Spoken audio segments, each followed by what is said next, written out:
السلام عليكم ورحمة الله وبركاته. النهاردة نقدم الحلقة رقم 4 من صوتيات اللغة الإنجليزية. الحلقة بتاع النهاردة تعتبر مكملة للحلقة اللي عدت، وهي عبارة عن long and short vowels، يعني المتحركات الطويلة والقصيرة في النطق. ولو كنت عايز تعرف هذه الحروف ازاي ننطقها بطريقة طويلة أو قصيرة، تابعني في الحلقة دي وإن شاء الله هتستفيد كتير. الشرح هيكون في صورة جدول.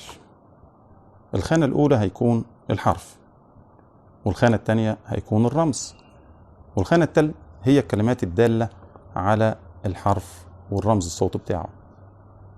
فأول حاجة هتكون A. لما يبقى شورت فاول هيبقى الكلمات بتاعته كات، رات، هات، كاب.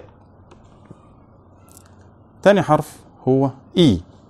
لما انطقه شورت فاول هيكون في كلمة زي إج، بيد، ليمن، ليمن.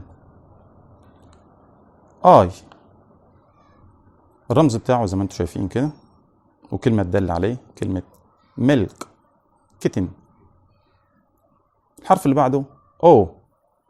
لما انطقه شورت فاول الرمز بتاعه زي ما انتم شايفينه، والنطق بتاعه في الكلمات الدالة هو توب، نوت، صوماليا. صوماليا معناها الصومال. احنا هنا نركز على حرف الاي اللي قبل ال، وهنا بينطق او. بعد كده يو ممكن تنطق زي امبريلا وكلمة صن. هنبدأ دلوقتي في اللونج فاولز ساوندز، يعني نفس الحروف المتحركة لو هننطقها طويلة شوية في النطق. برضو الشرح هيكون في صورة جدول. الخانة الأولى هتكون الحرف، والخانة الثانية هتكون الرمز، والخانة الثالثة هتكون الكلمات الدالة. نبدأ وكرر معايا عشان تتعلم كويس. حرف ال A زي كلمة ديبيت. لو بصينا كده على حرف ال A اللي قبل ال T هنلاقينا ان احنا طولنا فيه شوية. ديبيت يعني مناقشة. بين يعني ألم، ألم يعني ألم في الجسم. بلاي يلعب.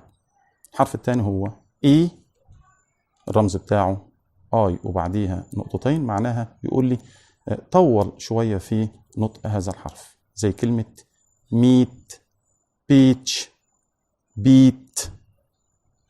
بعد كده حرف الآي لو هيبقى لونج، الرمز بتاعه اللي قدامكم، زي كلمة فلسطين. لو جينا عند الآي اللي بعد التي هنلاقينا ان احنا مدينا فيها شوية.